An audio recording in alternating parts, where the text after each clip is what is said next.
درود پاک کی کچھ چونکہ آپ کا بھی تعلق سلسلہ چشتیہ سے آپ نجیب الطرفین بھی ہیں، درود پاک کی اس سلسلے میں اس راہ میں اہمیت کیا ہے، اور کیا یہ بات درست ہے کہ یہ واحد شے ہے جو شاید ہر جاندار بشمول رب ذوالجلال وہ بھی اگر کسی ایک ذکر میں مشغول ہیں تو وہ درود ہے؟ جو کہا جاتا ہے کہ رب تعالیٰ کی صرف ایک ہی مصروفیت ہے، ایک ہی مصروف اور وہ ہے کہ وہ درود شریف پڑھتا ہے، آپ صلی اللہ علیہ صلی وسلم اللہ علیہ درود و سلام بھیجتا ہے، باقی تو وہ صرف سوچتا اور کام ہو جاتا ہے۔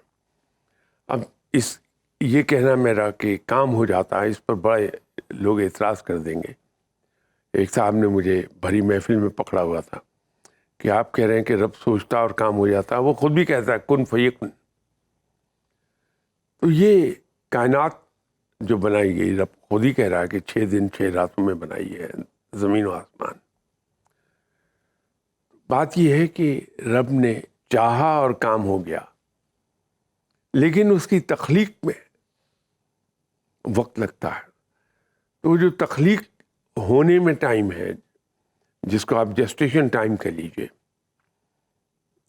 وہ لگتا ہے اس میں، لیکن مصروفیت رب کی ایک ہی ہے کہ وہ آپ صلی اللہ علیہ وسلم کی ذات مبارکہ پر درود و سلام بھیجتا ہے،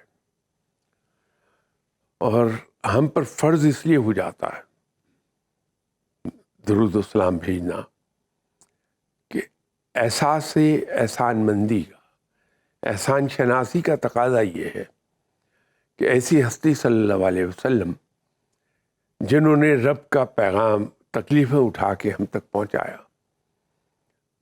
وہ احسان مندی کا احساس تقاضا کرتا ہے کہ آپ صلی اللہ علیہ وسلم پہ درود و سلام بھیجا جائے۔ اس لیے ہر مسلمان درود و سلام بھیجتا ہے۔ اور اگر درود کی عادت ڈال دی جائے تو کام تمام نہیں ہو جاتا کہ رب جانے رب کا رسول جانے؟ بات یہ ہے کہ جب آپ درود شریف کثرت سے پڑھتے ہیں تو آپ صلی اللہ علیہ وسلم کی توجہ حاصل ہوتی ہے، واہ واہ واہ، آپ پہ نظر آتی ہے۔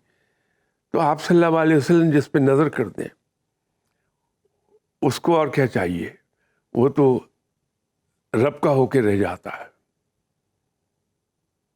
تو اسی لیے درود شریف کثرت سے پڑھنے والے دل سے پڑھ رہے ہوں، اس میں کہیں نمائش کا پہلو نہ آئے۔ انتہائی خوفناک چیز ہے جہاں ہماری عبادات میں نمائش کا پہلو آنے لگے،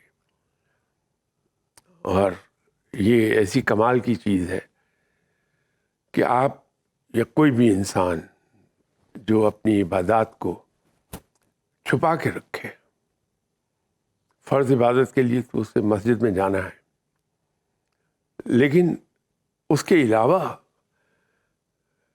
جو وہ اللہ کے حضور جھکتا ہے، اس کا دل اللہ کے حضور جھکتا ہے، وہ جتنا چھپا لے گا خود اپنی ذات سے چھپا لے، تاکہ کسی طرح اس کا اظہار نہ ہونے پائے کہ ہم آپ صلی اللہ علیہ وسلم پر درود بھی بھیجتے ہیں۔ تو جتنا چھپائے گا اتنا، بالکل ایسا ہے، نیکی بڑی اعلیٰ چیز ہے، لیکن نیکی میں اور تکبر میں صرف ایک ہیئر لائن ڈفرینس ہے۔ بس اب جلندھر میں پیدائش آپ کی ہوئی، پھر کوئی سرکاری عہدوں پر بھی آپ فائز رہے، اور پھر میں دیکھتا ہوں نوائے فقیر، لوہے فقیر، کہے فقیر، حرف فقیر، فقیر نگری، یہ فقیری رنگ کیسے چڑھا آپ کے اوپر؟ کوئی رنگ نہیں ہے، میں کلیتاً دنیا دار آدمی ہوں، اس وقت آپ کے سامنے بیٹھا ہوا ہوں، میرے حلیے سے کہیں سے آپ کو ہلکا سا بھی شک نہیں ہوگا کہ میں کوئی نیک آدمی ہوں یا کبھی رہا ہوں گا۔ یہ تو ایک عجیب اتفاق یہ تھا کہ بہت لوگ ایک بات کہہ رہے تھے کہ جو آپ بیٹھ کے دوستوں کے درمیان گفتگو کرتے ہیں اس کو کتابی شکل دے دی جائے۔ ٹھیک، مجھے معلوم تھا کہ وہ اس پائی کی نہیں کہ کتاب چھپے. میں رزسٹ کرتا رہا. لیکن یہ تو آپ کی عاجزی ہے نا. ہمارے ایک مہربان ہیں قیوم نظامی صاحب. جی جی جی جی. وہ بڑے ڈٹرمنڈ آدمی ہیں. تو مجھے کہنے کی بجائے انہوں نے سب کچھ کر ڈالا. اچھا, کمپائل کر دیا. وہ جو ریکارڈڈ چیزیں تھیں ان کو ٹرانسکرپٹنگ کرا کے اس کی تو کتاب کی صورت اختیار کر گئی. وہ اب مرحلہ یہ آیا کہ اس کا نام کیا رکھا جائے. اب اگر میرے پاس علم کی دولت ہوتی تو میں کوئی خوبصورت نام نکال لیتا. جو نام بھی تجویز کیا وہ لوگوں کو پسند نہیں آیا. تو ہمارے ٹی وی اور فلم کے بڑے نامور شخصیت ہیں شجاعت ہاشمی صاحب. جی جی جی جی. وہ ایک دن تشریف لائے ہوئے تھے گھر پہ. تو مجھ سے کہنے لگے کہ میں نے فیصلہ کیا ہے کہ میں کالم دوبارہ سے لکھنا شروع کروں. تو اس کا نام میں رکھوں گا کہ فقیر. اچھا. تو میں نے کہا کہ ہاشمی صاحب آپ کب لکھنا شروع کریں گے؟ کہنے لگے اس میں 2-3 مہینے لگیں گے. تو میں نے ان سے گزارش کی کہ نام مجھے کلک کر گیا. آپ پڑھے لکھے آدمی ہیں, کوئی اس سے زیادہ بہتر نام سوچ لیں گے. اگر آپ یہ مجھے عطا فرما دیں تو میں کتاب کا نام رکھ دوں. تو انہوں نے ایک بڑے دل کے آدمی کی طرح بغیر کسی ہچکچاہٹ کے کہا کہ ضرور لے لیجیے. یوں اس کتاب کا نام کہ فقیر رکھا گیا. جب وہ شائع ہوئی تو صرف 3 دن کے بعد اس کا دوسرا ایڈیشن آیا. اچھا. اور 1 مہینے میں غالباً 6 یا 7 ایڈیشن چھپ گئے. تو میرے پبلشر صاحب نے مجھے کہا کہ یہ نام کلک کر گیا. دراصل حقیقت انہیں بھی پتہ تھی کہ کتاب میں تو ہے ہی کچھ نہیں, نام چل گیا ہے.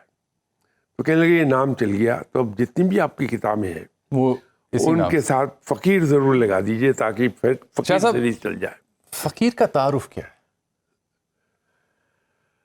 فقیر جیسے ہر زبان میں ایسے الفاظ ہوتے ہیں جن کے کئی معنی ہوتے ہیں.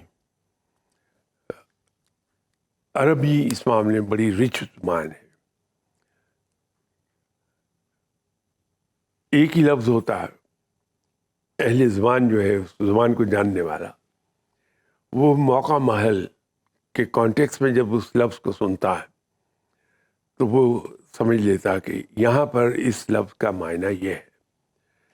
لائک وائز اردو کے اندر فقیر کئی معنوں میں استعمال ہو جاتا ہے. فقیر بھکاری بھی ہے. لوگ عاجزی کے طور پر اپنے آپ کو کہتے ہیں یہ فقیر یہ عرض کر رہا ہے, وہاں عاجزی ہے. فقیر روحانیت میں بھی استعمال ہوتا ہے. وہاں کیا مطلب؟ وہاں اصل میں روحانیت میں یہ 3 مقام ہیں.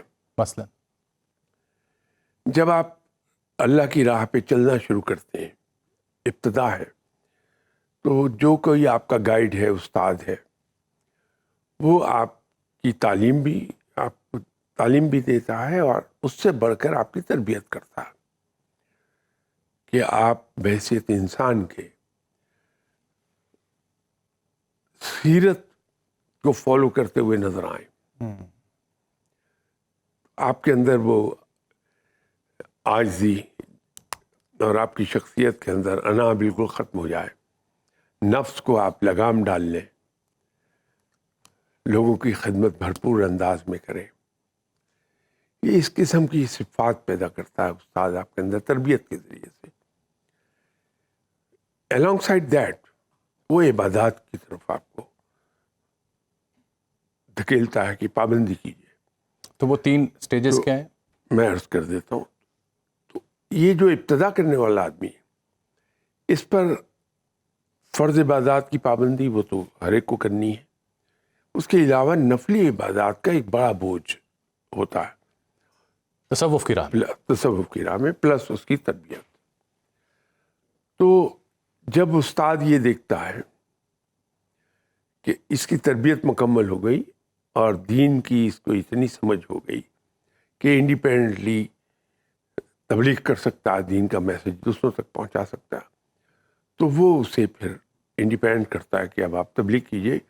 اس مقام پر وہ صوفی کہلاتا ہے. صوفی کی تعریف ہی ہوئی. ٹھیک. جب وہ آزاد ہو جائے اور استاد سمجھے کہ اب یہ اس قابل ہے, وہ صوفی. فقیر سے صوفی. پھر اگر وہ اسی راہ پہ چلتا رہتا ہے اور اپنی سیلف ڈیولپمنٹ کرتا ہے روحانیت کے اینگل سے, تو وہ پیر کہلاتا ہے. لیکن پیر ان معنوں میں جن معنوں میں میں اور آپ کہتے ہیں ان میں نہیں. اچھا, جو عمومی طور پر رائج ہے پیر, وہ نہیں. وہ نہیں. یہ تصوف کی لائن میں یہ ہے صاحب عقل و دانش. پیر کی تعریف صاحب عقل و دانش. ٹھیک. ویسے تو پیر بڑی عمر کے آدمی کو بھی کہتے ہیں. جی, پیرانا سالی. ہاں. لیکن تصوف میں یہ صاحب عقل و دانش جو لوگوں کے مسائل میں ان کو مشورے دے کے. صوفی اور پھر ہو گیا پیر. پیر, بس یہ 3 مقام ہے, فقیر, صوفی اور پیر. تو یہ فقیر جو ہے یہ یوں در آیا ان کتابوں میں. اب ہر کتاب کے ساتھ وہ لفظ فقیر لگا ہوا ہے. صحیح.